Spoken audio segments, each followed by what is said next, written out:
Eh ben, on va commencer. Bonjour à tous, très heureux de vous retrouver aujourd'hui pour ce récap de Reinvent. Je m'appelle Paul Santus, je suis consultant indépendant avec une petite entreprise qui s'appelle TerraCloud et je suis le responsable du user group de Poitiers et je suis accompagné de Mohamed et Jérôme que je vais laisser se présenter. Bonjour à tous, Mohamed, donc, leader du user group de Lyon. Jérôme, consultant indépendant, donc plutôt sur la solution architecture. Top. Reinvent, c'était du 1er décembre, au 5 décembre dernier, un gros événement, hein. Il y avait plus de 60 000 participants, 900 confs, il y avait vraiment pas mal de contenu. On a opéré une sélection assez radicale dans ces contenus. L'idée, c'est que vous ayez ce qui nous a semblé vraiment, je dirais, clé dans cet événement. Et on a retenu une cinquantaine d'évolutions. Voilà, sachant que si vous appréciez très particulièrement un tel service, j'imagine que vous êtes tenu un peu au courant des features associées à ce service-là. Voilà, on a regroupé les choses en catégories et c'est Mohamed qui va ouvrir le bal. Allez, c'est parti. Donc l'idée, on va essayer de pas vous assommer. Alors, première partie, security. Alors, une des premières, on va dire, qui est arrivée surtout en termes de gouvernance, c'est ce qu'on appelle les declarative policies, où là, c'est toujours un peu comme le pendant des SCP qu'on avait vu, mais qui vont descendre plus dans les services. Donc encore un gros outil de gouvernance. Dans la même veine, on a les Resource Control Policies qui sont vraiment comme des SCP, mais uniquement sur des ressources. Par exemple, ça va être utilisé dans ce qu'ils appellent le data perimeter, dans lequel on va restreindre, par exemple, l'accès à tous nos buckets uniquement depuis des utilisateurs du compte de d'un des comptes de notre organisation. Une chose qui était aussi très attendue depuis très longtemps pour ceux qui, qui gèrent des organisations, donc c'est la gestion centralisée des accès routes. Parce que jusque-là, quand vous vouliez euh, modifier des credentials d'un route, bah, au début, il fallait d'abord se connecter, une, faire comment genre, prendre la procédure de réinitialisation du mot de passe, pouvoir rentrer après dans le compte, faire toutes les configurations, etc. Alors que là, on peut tout de suite gérer ça au niveau organisation, qui va faire gagner beaucoup de temps au Cloud Apps. Alors, pour ceux qui utilisent Cognito, donc là, Cognito a opéré un petit changement notamment dans son pricing, mais derrière, ils apportent plusieurs fonctionnalités.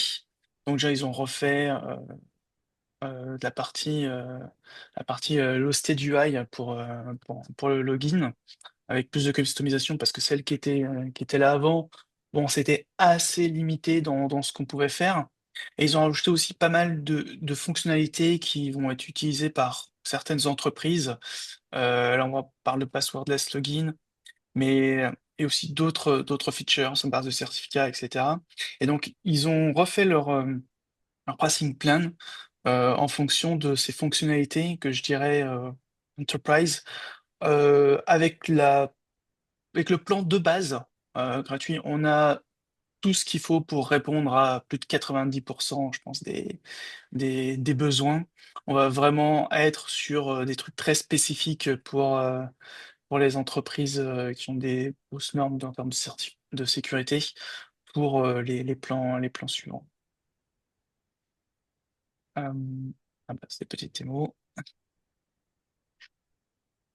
Laisse passer. Alors, ensuite, la sécurité. On va passer un peu compute et containers. Donc là, ça va être assez rapide. Comme d'habitude, AWS nous a annoncé encore son lot de nouvelles instances. Là, on voit du Graviton 4 qui est arrivé. Euh, Greg et nouveau Xeon.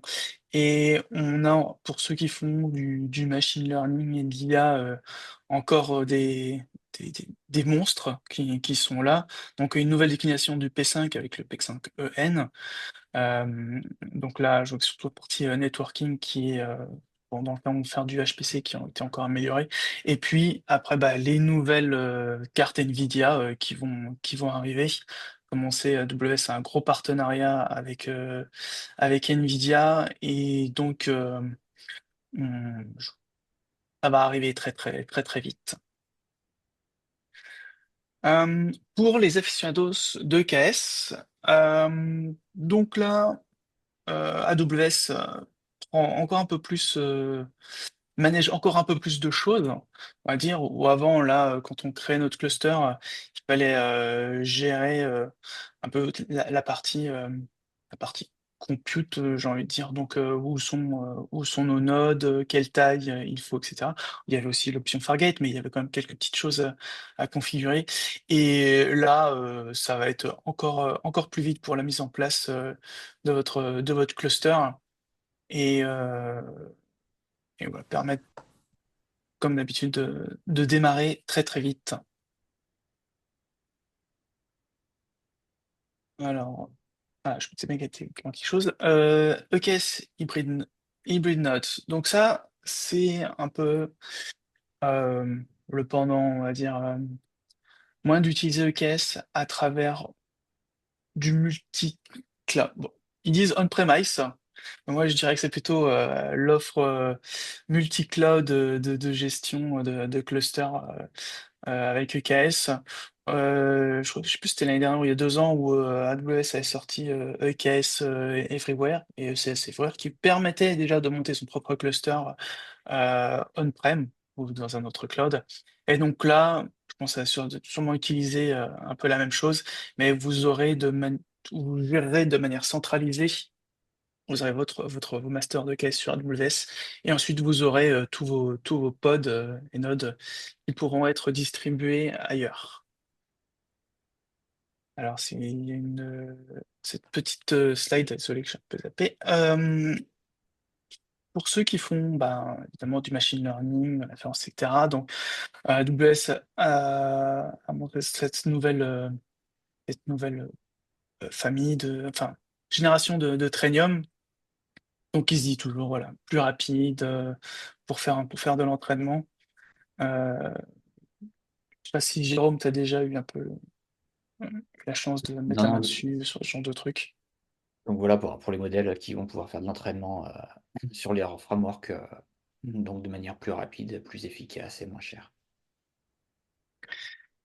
Donc, à voir dans les mois qui viennent. Ensuite, pour ceux qui ont suivi les affaires de VMware ces derniers temps, après l'achat de Broadcom, mais AWS reste toujours un partenaire important pour VMware, où voilà, il propose encore de pouvoir facilement héberger les workloads VMware pour des migrations. Passons maintenant aux databases. Alors là, je crois que c'est mon annonce préférée de quasiment peut-être de tout Revent, c'est l'Aura PostgreSQL Limitless, qui est une brute en fait. Où c'est on va dire presque du serverless sous stéroïde, où là où on a en plus une distribution des transactions, on a une distribution des données à travers des shards, ce qui permet du coup d'avoir des performances énormes. Bon, à mon avis, ça vient quand même avec un coût, hein. Derrière, on s'entend que c'est pas pour un petit site web, une petite application. C'est pour vraiment les applications qui ont besoin de beaucoup de performance, qui font beaucoup d'IO. Parce que derrière, quand on regarde le pricing plan, on est comme un peu sur le serverless avec au niveau de l'ACU, mais il y a quelque chose que sur les IO euh, intensives ACU. Et quand j'ai lancé un cluster juste pour avoir la création, ça met du temps pour la créer et j'ai vu popper à peu près presque une dizaine de network interface juste déjà à vide. Donc, euh, donc voilà, c'est encore super, super gros service qui est sorti et que les compagnies qui vont l'exploiter Ça va être vraiment des grosses compagnies. Concrètement, c'est Donc, une base de données shardée où on a certaines tables qu'on peut mettre sur tous les shards, certaines tables qu'on peut mettre uniquement sur un seul shard et certaines tables qui sont justement dont les données sont réparties sur les différents shards. Et donc ça permet d'avoir la capacité de read et commit voilà, de manière assez massive par rapport à une base de données classique. Et c'est euh, qui est un petit peu différente de la suivante. ouais, de DSQL, donc c'est aussi l'autre grosse annonce qui a fait beaucoup de bruit. Donc Aura DSQL, qui se présente comme une base SQL serverless, multidistribuée, multi-région, active. Euh, Après quelques tests retours, il y en a qui disent que c'était plus du Aura SQL qui fonctionne un peu comme du DynamoDB, mais c'est en fait dans les faits c'est plus un DynamoDB avec des fonctionnalités de Postgre, parce qu'il y a beaucoup d'opérations qui ne sont pas disponibles. Euh, mais voilà, faut voir, il va falloir voir ce que ça va donner à l'usage. Et, et en tout cas, une des choses aussi qu'ils avaient, bon, c'est pas dans ces slides, mais qu'ils avaient annoncé, c'est leur nouveau système de gestion de temps, de NTP, qui permet n'importe où dans le monde, d'avoir des horloges qui sont toutes synchronisées. Donc c'est là qui a permis à AWS de faire un peu, d'arriver à avoir de la consistance à travers les régions. Donc forcément, le premier qui en bénéficie, c'est des trucs comme DynamoDB, tout ce qui est Aura, Global Table, mais Aura DSQL aussi. Et on a voilà, sur cette partie multi-région, cette consistency dont je vous parlais, et grâce au nouveau système sous-jacent d'AWS de gestion de temps. Bon là pour l'instant, il est limité sur quelques régions, mais voilà, on connaît AWS, hein, pour l'instant juste sur quelques régions principales, mais ça devrait très très vite de- être déployé partout. Euh, voilà, c'est juste un exemple.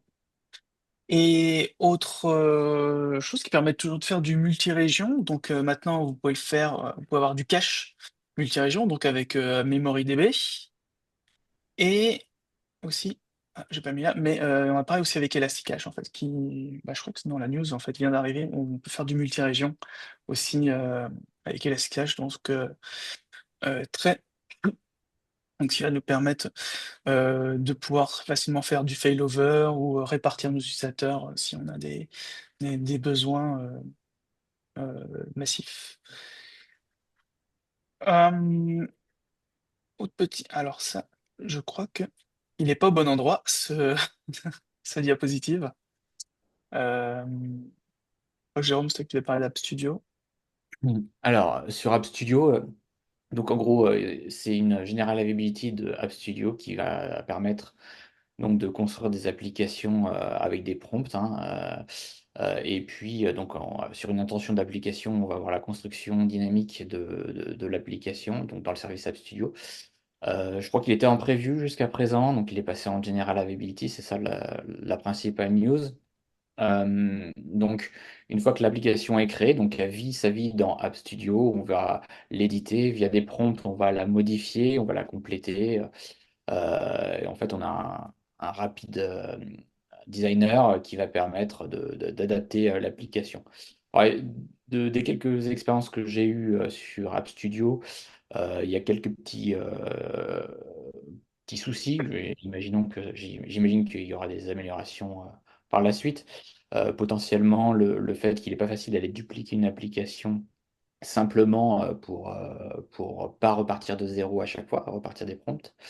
Euh, voilà. Et puis, c'est le fait aussi que l'application elle réside ensuite dans App Studio et donc elle est pardon, facturée dans App Studio et qu'il n'est pas possible de l'exporter comme une application, on va dire, web qui serait possible d'éditer en mode code. Donc voilà, c'est les principales caractéristiques que j'ai retenues de App Studio. Juste une petite question, par le prompt, on peut quand même modifier manuellement les Ouais, logiques tout à derrière? fait. Tout à fait. Là, on Ok, peut aller modifier les mappings avec les données, aller modifier les textes, les sections, en rajouter. Et puis, on peut le faire soit via du prompt, donc des modifications via du prompt, ou on le fait directement en clic-bouton. ok. Euh, alors, on revient sur les databases. Autre nouvelle, donc Database Insight, qui est un peu comme tout ce qui est Container Insight, c'est donc, qui permet d'avoir beaucoup plus d'informations dans CloudWatch par vraiment une vue synthétique.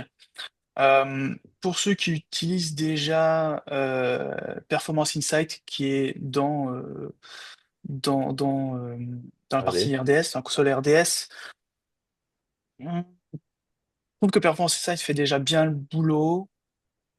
Ça va juste avoir, voilà, apporter un peu plus, je peux avoir. Ouais, Après, ça reste qu'un gros dashboard avec, on va dire, avec voilà, des métriques qui sont déjà dans CloudWatch Metrics. Enfin, voilà. Il a le mérite d'exister. Est-ce que beaucoup de monde vont l'utiliser? Je suis pas sûr.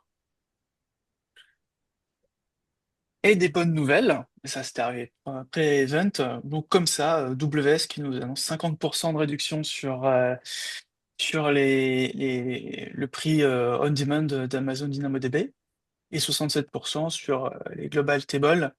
Donc pour ceux qui avaient beaucoup d'écriture notamment sur les bases, ça a permis d'économiser beaucoup d'argent. Perso, sur un projet actuel, passer de à peu près, je sais pas, 1000 à 500 $. Bon, c'est pas négligeable quand même.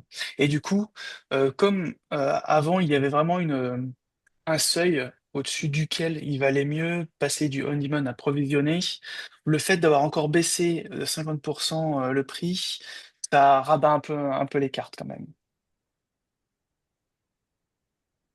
Et toujours dans les bonnes nouvelles pour gagner des sous. Donc Aura Serverless, maintenant on peut descendre au minimum d'ACU à 0. Avant c'était 0,5, on avait toujours un petit truc qui tournait, et là c'est vraiment 0. Donc ce qui va être, bah, évidemment, les premiers à en bénéficier, ça va être tous les environnements de dev, de test, etc., qui n'ont pas besoin d'être allumés. Donc ça va faire Sur des grosses organisations, ça va faire des centaines de dollars de gagner par mois quand même. Ce qui est chouette, c'est qu'il n'y a pas besoin de relancer le truc manuellement. Il suffit d'envoyer une query et puis 12 secondes après, ça va aller up et Ouais, répondre à la query, quoi. voilà. Donc, c'est Juste assez la efficace. première transaction est un peu longue, mais bon, ouais, c'est bon. De toute façon, sur les Justement, environnements dev, hein, c'est pas grave. Networking.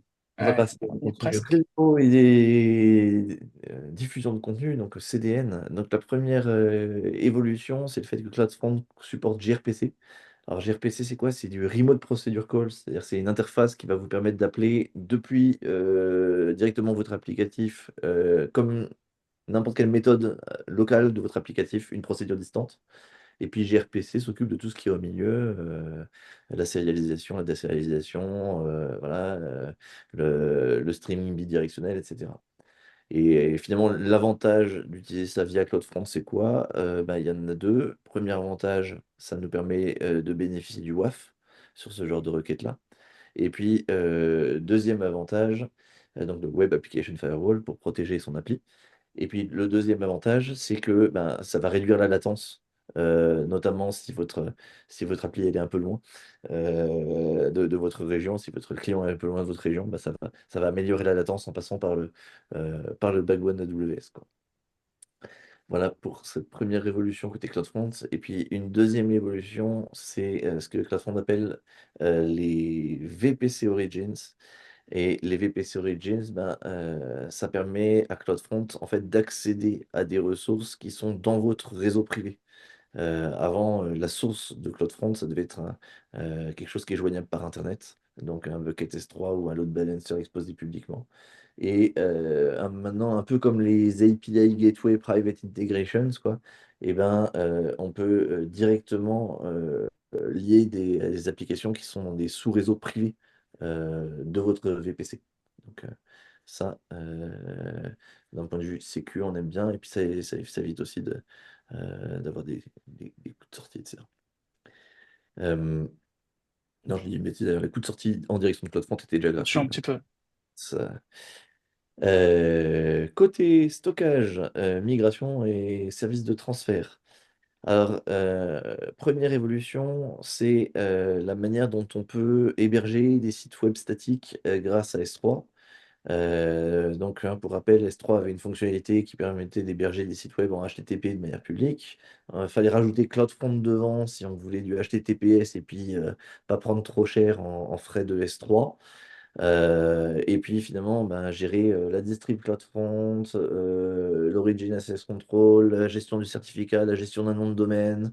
Ben, ça, on trouvait que pour beaucoup de gens, notamment le public de AWS Amplify, qui est plutôt un public orienté développeur, ben, c'était un peu galère. Et donc, Amazon a simplifié ce setup-là en disant, bah, via Amplify, maintenant, en fait, on prend un bucket, on clique sur un truc, on dit que l'URL qu'on veut, voilà, et puis Amplify va gérer tout ça pour nous. Donc ça, c'est euh, plutôt bienvenu. Euh, un truc assez attendu, parce que je crois qu'en tant qu'architecte solution indépendant, on a tous nos clients qui un jour nous disent mais votre bucket S3, là, c'est pas possible de naviguer dedans comme dans un Explorer, quoi. Et ben voilà, et maintenant il y a un petit composant qui a été publié par AWS et ça s'appuie également sur Amplify, hein, donc c'est un composant React et c'est compatible avec différents types d'authentification, de l'authentification Amplify, et là derrière c'est du Cognito, ou de l'authentification IAM Identity Center, donc si vous avez un truc qui doit être accessible uniquement à l'intérieur de votre organisation, c'est possible d'utiliser IAM Identity Center ou simplement un rôle IAM si vous voulez que ce soit à l'intérieur d'une appli et assumer un rôle, etc. Et voilà, on peut définir un peu des politiques d'accès via cette interface-là également. Donc, on ne sera pas mécontent d'avoir ça dans la palette de solutions offertes.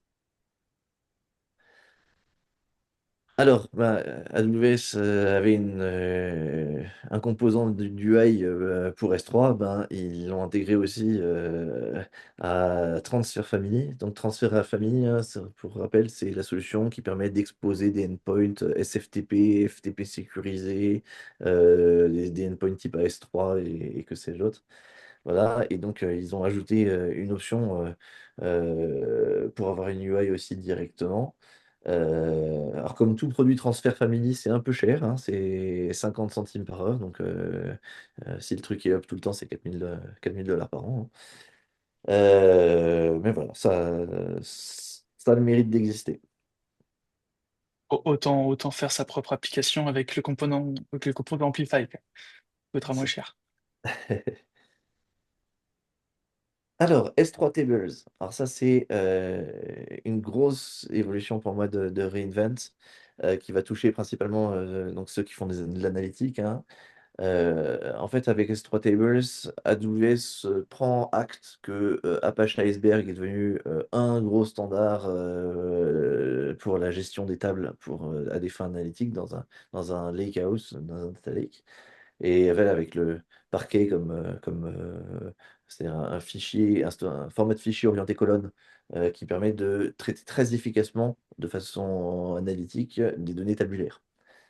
Voilà, sans ça, sans S3 Tables, et ben, quand vous créez un bucket avec des données tabulaires, que vous mettez des fichiers JSON dedans, etc., bah, derrière, il faut gérer soi-même le stockage, la conversion en parquet, la compaction des tables, donc le fait que chaque objet correspond à plus d'entrées de votre table pour avoir comment dire, une efficience dans le requêtage. Voilà. Et en faisant ça, donc Amazon prend en charge pour nous complètement je dirais la maintenance de la table, la suppression des fichiers obsolètes, etc. Et ça permet aussi de proposer, bah, du coup, pour ces données tabulaires, des performances qui sont accrues avec 10 fois plus de transactions possibles par seconde que sur un bucket S3, une réduction du temps de requêtage annoncé d'un facteur 3. Voilà, donc ça va. Voilà, c'est un produit qui est pour l'instant encore disponible que dans 3 régions. On nous annonce EU Ouest 1 pour sans doute ce trimestre-ci. Voilà, donc ça va faire plaisir. Autre évolution sur S3, voilà, ce qui est galère côté S3 souvent, hein, c'est je fous plein d'objets dans mon bucket, mais ben, si je veux lister tous les objets, faut passer par le list objects qui est avec l'API paginée ou par un truc asynchrone comme la gestion d'un manifeste ou d'un inventaire. Là, avec S3 Metadata qui derrière utilise une S3 Table comme backend. Et ben, en fait, vous avez une nouvelle table qui vous permet de lister tous les objets dans votre bucket principal, et notamment avec pas mal de métadonnées, et dans ces métadonnées, notamment tous les tags. Voilà, donc plus besoin de maintenir à côté une DynamoDB ou une Postgre ou je sais pas quoi pour recenser les objets que vous avez dans votre bucket. Voilà.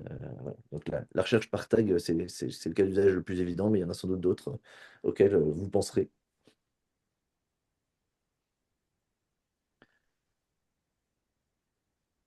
Tout ce qui est outils pour les développeurs, alors, et intégration globalement.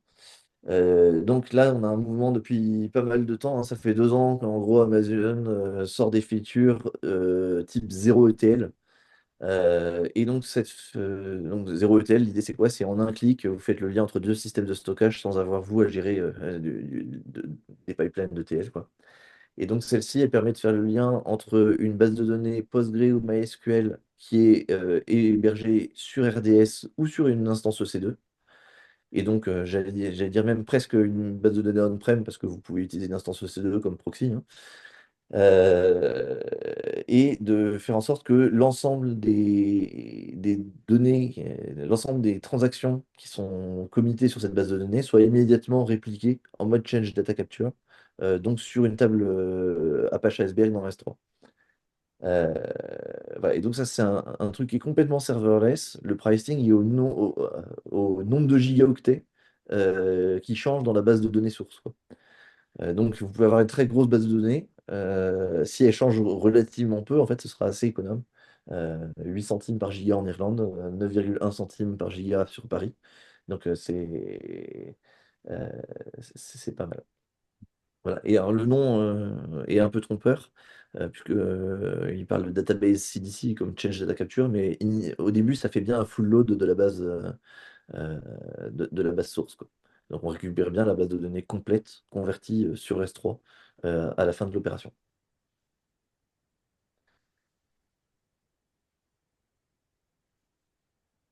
Sync Events. Donc AppSync, c'est quoi? C'est le service GraphQL Manager d'AWS.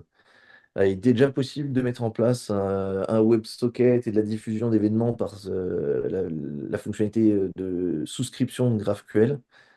Mais pour ça, fallait mettre en place un modèle, fallait mettre en place des mutations, il y avait des limites. Par exemple, on ne pouvait pas filtrer le contenu parce que entre les événements qui arrivaient, les mutations qui arrivaient, ce qui était servi au client, il n'y avait pas de possibilité de filtrage.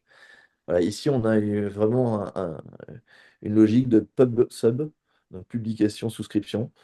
Et donc, en quelques minutes, par exemple, vous pouvez mettre en place une application de chat entre tous les utilisateurs de votre appli.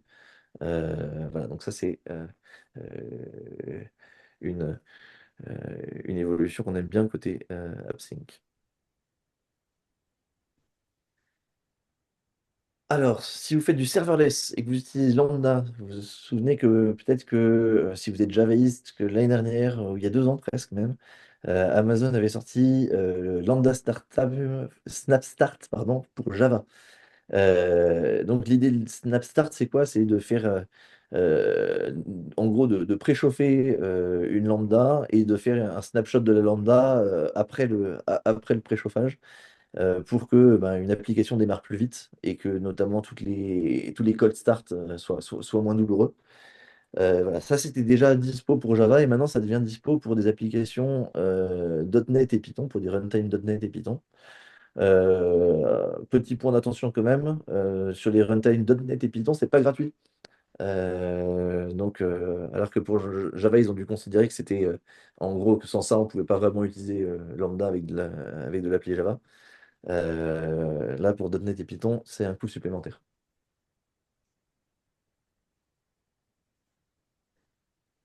Alors, Step Functions, moi j'aime bien Step Functions. Step Functions, donc c'est un orchestrateur voilà, qui permet de définir un petit graphe d'exécution. Il y a deux types de workflow, hein.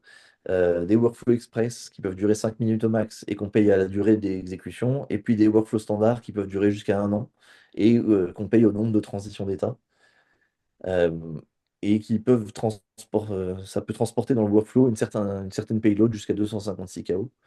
Et ben voilà, Step Workflow, il permet d'appeler pas mal d'API. Je crois que dans le monde Amazon, il y avait plus de 14 000 appels d'API sur 220 services qui sont gérés, un truc comme ça.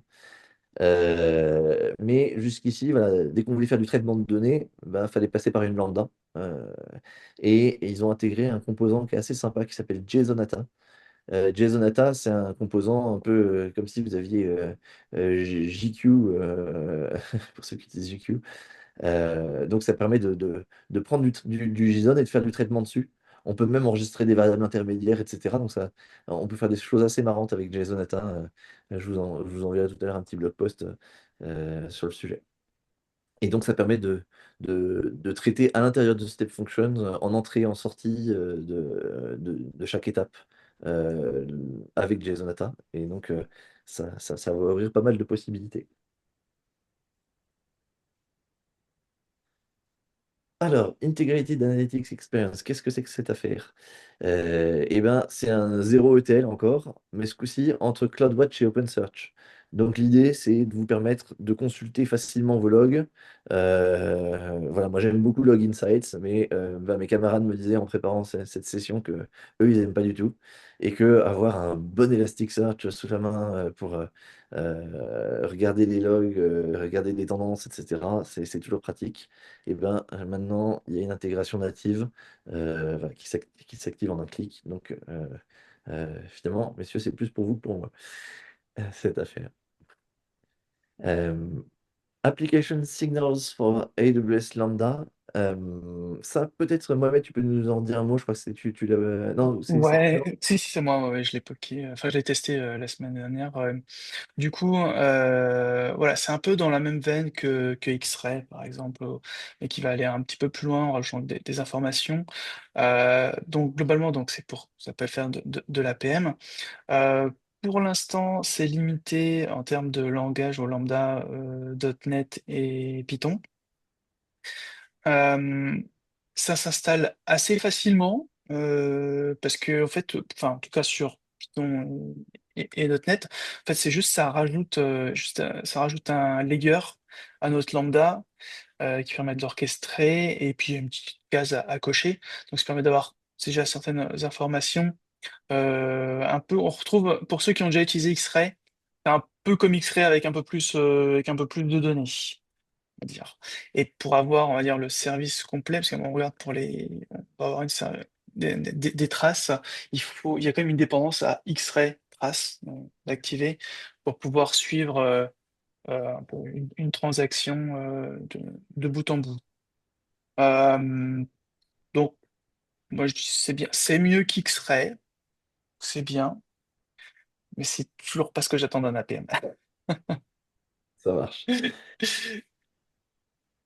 Time and View in AWS CloudFormation, ben là c'est un peu gadget, mais parfois vu que CloudFormation peut être un peu abscon, c'est sympa voilà, d'avoir une représentation de visuel de qu'est-ce qui s'est passé, qu'est-ce qu'il a essayé de déployer, à quel moment ça a échoué, à quel moment vous avez rollbacké, à quel moment le rollback a échoué. Voilà. Si vous êtes fan de CloudFormation, vous y trouverez sans doute de l'intérêt. Et je vais passer la main à Jérôme pour la partie analytics et ML. Yes. Alors, on va parler donc de l'analytics. Hop. Donc, la première grosse annonce, c'est SageMaker Unify Studio. Donc, en gros, c'est l'unification des diverses capacités, on va dire, de ML, de data processing et aussi de Gen AI et surtout de requêtage de data au sein d'un même outil. Donc c'est un énorme travail de fond qui a été mené par les équipes AWS pour unifier ce qui était globalement très très disjoint en termes d'expérience utilisateur. Donc là, on va pouvoir adresser des use cases comme de la data exploration, de la ML, de la Gen AI au sein d'un même outil. Donc en fait, ça se passe également des use cases de data cataloging. Donc DataZone devient intégré. Donc DataZone, c'est l'outil de data cataloging business qui vient intégrer et complètement fusionner avec SageMaker. Euh, donc, on va pouvoir déployer des capacités, donc des capacités de GenAI, des capacités Athena, donc de façon indépendante, mais globalement qui vont permettre de construire des assets, donc des datasets, et de les partager entre les projets.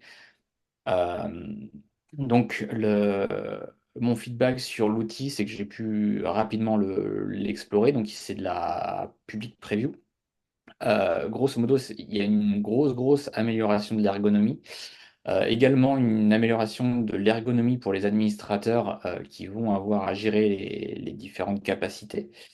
Euh, et puis, en on va dire, un peu plus négatif, c'est que ceux qui avaient construit leur data catalogue d'entreprise via DataZone, ça devra passer par des outils de migration qui ne sont pas encore disponibles et qui permettront basculer de dataset DataZone. Donc l'ancienne interface restera.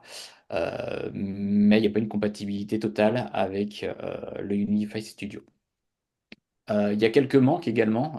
Je pense que AWS complétera ses manques sur l'année 2025.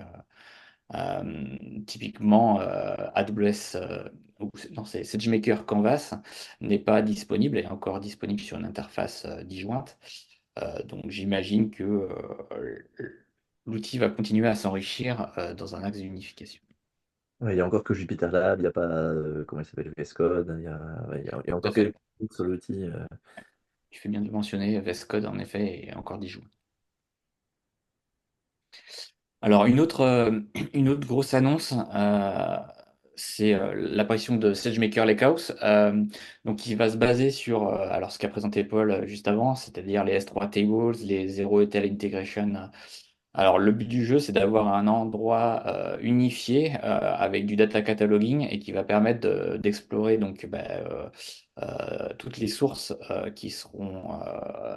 toutes les données qui seront disponibles sur S3 Table, sur Iceberg, donc avec la capacité d'avoir des caractéristiques d'acidité sur Iceberg, avec la possibilité de faire du time travel sur les données de faire des updates, des inserts, donc vraiment avoir un outil central qui va permettre d'agréger et de consolider tous les use cases autour des ETL et des intégrations de données. Donc les données, elles sont accessibles via les capacités Athena, EMR, Apache Glue, Apache Glue, AWS Glue, Redshift ou même des clusters Spark qui pourraient avoir besoin d'accéder aux données. Donc tout ça dans un data catalogue Glue. Donc, comme je le disais, ça sera le service entre guillemets de choix pour tout ce qui est 0 ETL qui permettra de centraliser, on va dire, les datasets et les rendre visibles. Et donc SageMaker Lakehouse fait partie de la suite SageMaker Unified Studio. Alors ensuite, un dernier point sur les analytics, c'est la mise à disposition de OpenLineage au sein donc, de DataZone. Donc j'imagine que, il apparaîtra également prochainement sur SageMaker Unified Studio. Donc le lineage, c'est quoi? C'est la capacité de suivre la provenance des tables et des transformations qui ont amené à la création de tables, de datasets. Donc, c'est disponible automatiquement via les traitements en glue V5 et les traitements qui sont réalisés sur Redshift. Néanmoins, ça reste de l'Open Lineage, donc avec des API disponibles. Donc, il y a la capacité d'appeler une API qui s'appelle Post Lineage Event, donc on peut rajouter nos propres événements. Et par contre, en feedback, ce que je peux dire, c'est que a priori, rajouter des nœuds de lineage, c'est facile, mais je n'ai pas encore détecté de façon de supprimer des nœuds de lineage si on en a besoin. Donc, à voir. euh, voilà. Donc ça, c'est l'ancienne, enfin, c'est l'ancienne, c'est l'interface de DataZone, donc qui a vocation à rester et à vivre en parallèle de Unify Studio. Hop. Ensuite, on va parler de... Alors, si la transition veut bien se faire. Non, il veut pas. Voilà. Ensuite, on va parler de machine learning et d'IA. Alors, il y a eu pas mal d'annonces, donc j'en ai fait une petite sélection. On va essayer de passer assez rapidement. Donc, la première chose pour les développeurs, c'est l'Amplify AI Kit. Le but du jeu, c'est d'avoir des composants front-end et back-end déployables pour construire des applications production ready en quelques minutes. Alors, je vais lancer la vidéo en même temps, si c'est possible. Hop. Non, il veut pas.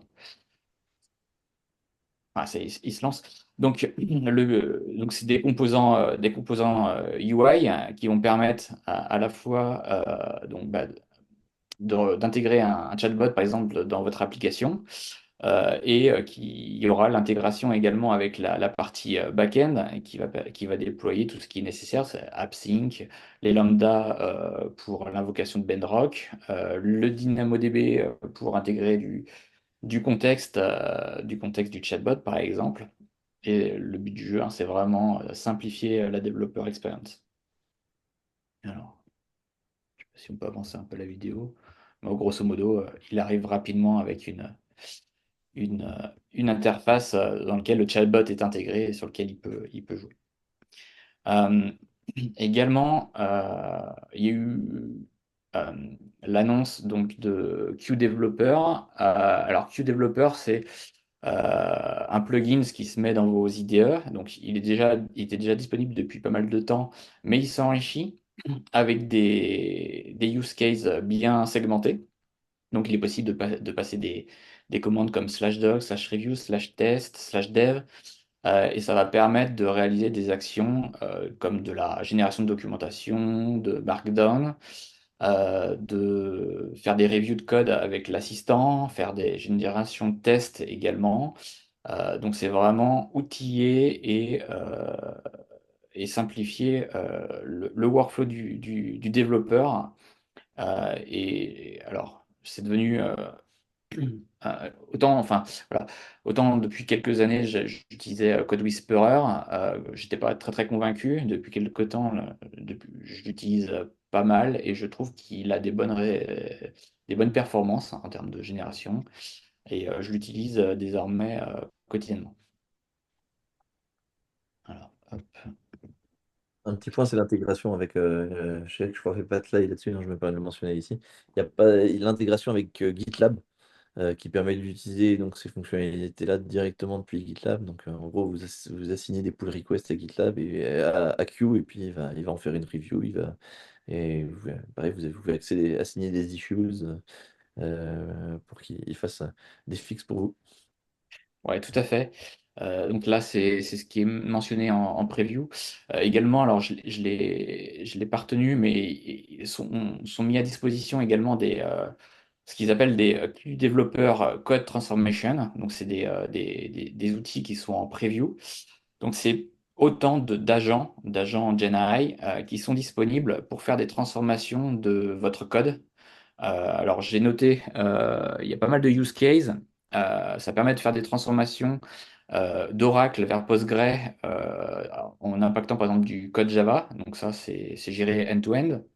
Euh, ou du moins ce qu'ils appellent ça avec des step-by-step guides. Donc en gros, l'agent est en capacité d'assister et d'aider le développeur pour réaliser toutes les étapes nécessaires à la bascule d'une technologie source vers une technologie cible. Donc j'ai noté également la capacité de traiter de l'Oracle PSQL en PostgreSQL, enfin Procedure Language. La capacité de faire des updates de librairies, donc de guider l'utilisateur sur les impacts de la mise à jour de librairies dans le code Java. De faire des transformations d'applications .NET Framework vers des .NET Core pour cibler du Linux. Cibler des transformations, alors là plus infra, de VM vers VMware vers des EC2, donc gérer tout le lifecycle de migration. Gérer des migrations de type COBOL vers Java. Donc là, ça, sa vocation à s'étoffer, donc il va falloir rester alerte sur ces futures annonces. Ensuite, euh, on va parler de Party Rock. Alors, Party Rock, même si ça ne fait pas partie de l'écosystème AWS en tant que tel, il y a eu quelques annonces dessus. Donc, notamment le fait qu'on est passé à un usage avec un free tier à un usage free daily. Donc quotidiennement, ce crédit se renouvelle. Avec aussi des capacités d'aller intégrer des documents, de processer des documents, voire même plusieurs documents simultanément.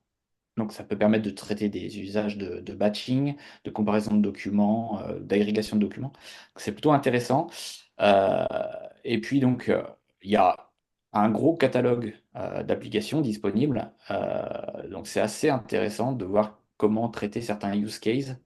Et je l'aime plutôt bien cette application parce que ça peut permettre euh, à des, à, à des utilisateurs lambda d'aller construire des applications de GenAI en quelques clics et de raffiner leurs besoins avant de passer sur un mode d'industrialisation plus fort. Hop.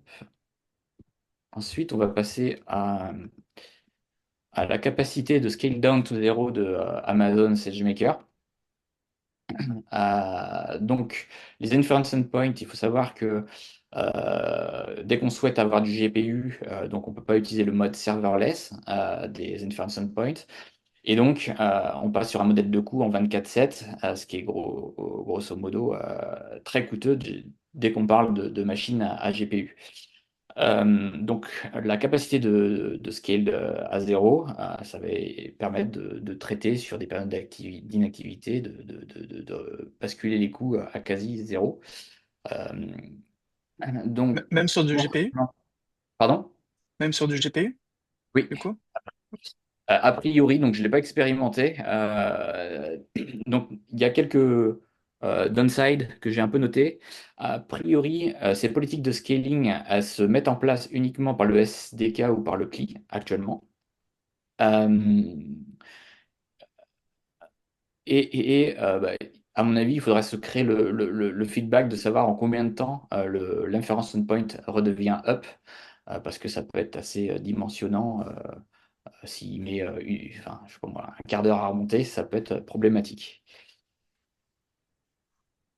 Voilà, sur les inférences endpoint. Ensuite, on va passer plus sur Bedrock et les annonces autour des modèles.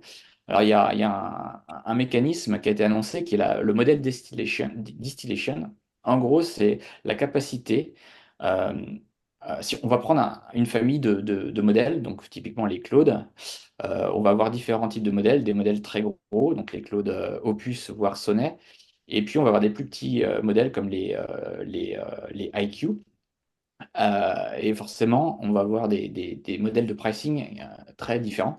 Le but du jeu, ça va être d'avoir un mécanisme de maître et de teacher, et d'enseignants d'étudiants, et d'être en capacité d'enseigner aux petits modèles un certain nombre de caractéristiques de comportement du gros modèle sans le coût et les problématiques de latence.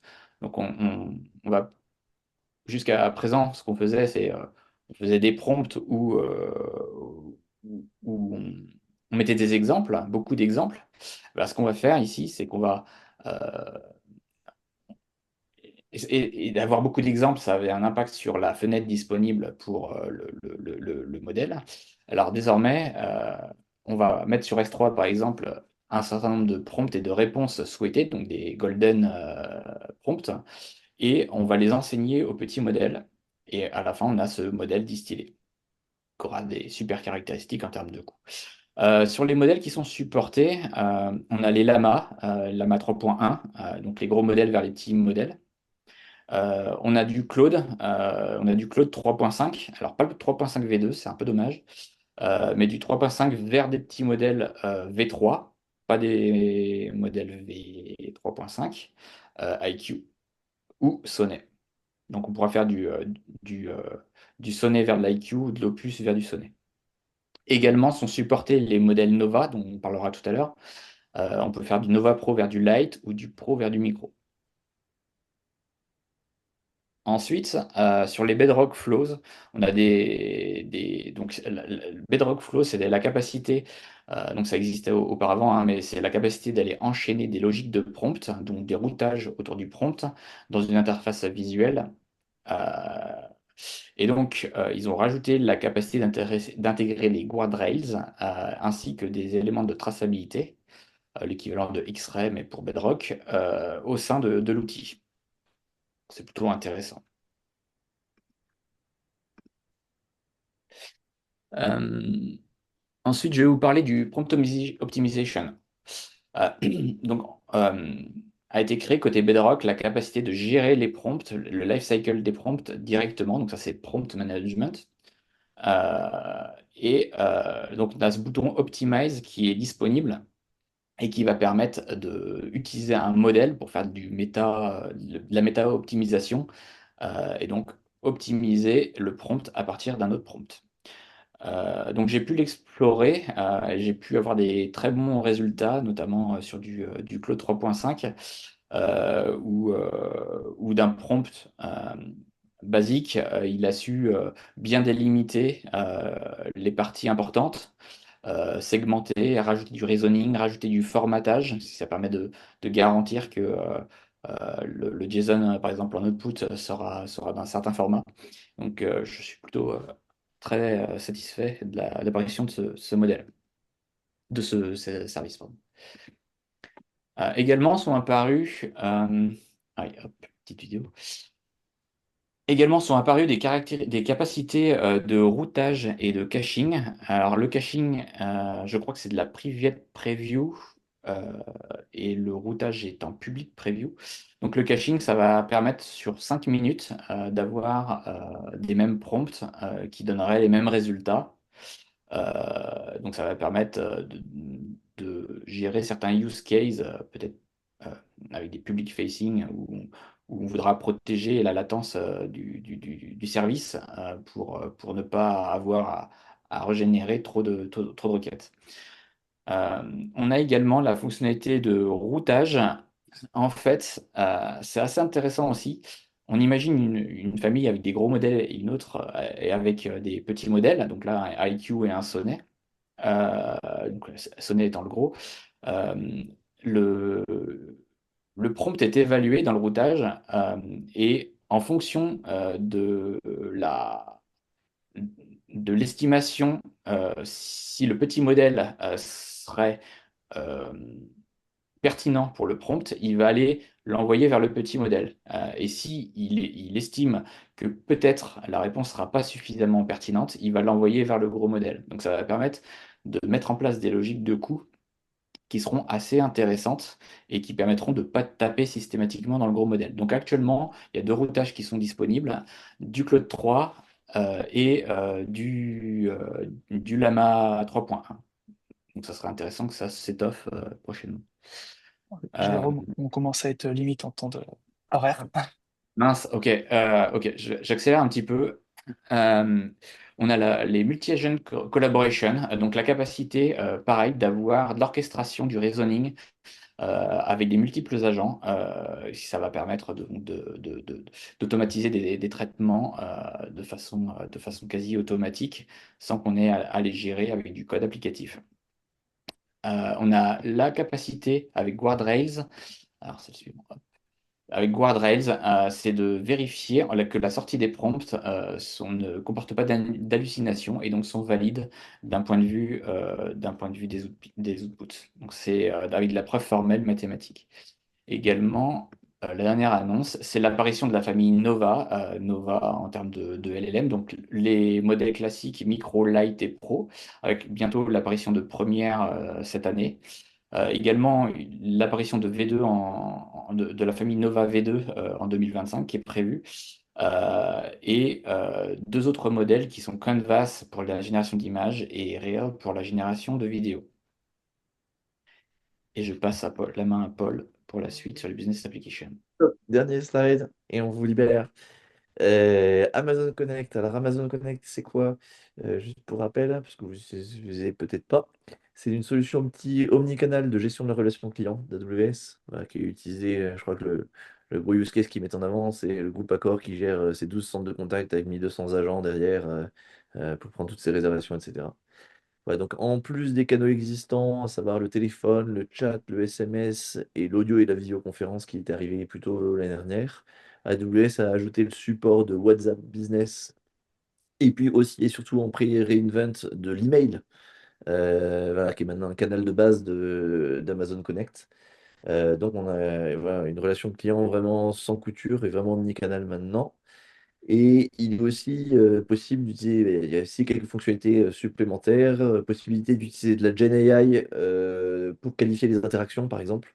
Donc, savoir si un contact s'est bien passé, ce que voulait le client, voilà, si vous lui filez une typologie, il va être capable de répartir les calls entre les différents types d'interactions. D'utiliser Guard Rails pour s'assurer que l'info qui est transmise au client par votre chatbot automatisé ne provient pas d'hallucinations.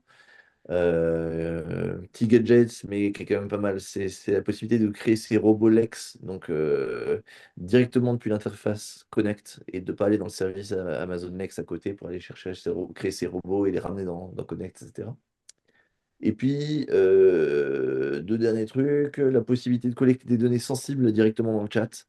En gros, l'agent dans le chat passe la main à une interface qui fait que le client ensuite peut remplir ses données de CB, par exemple, sans que l'agent qui est en train de traiter l'appel ait accès à ces données-là.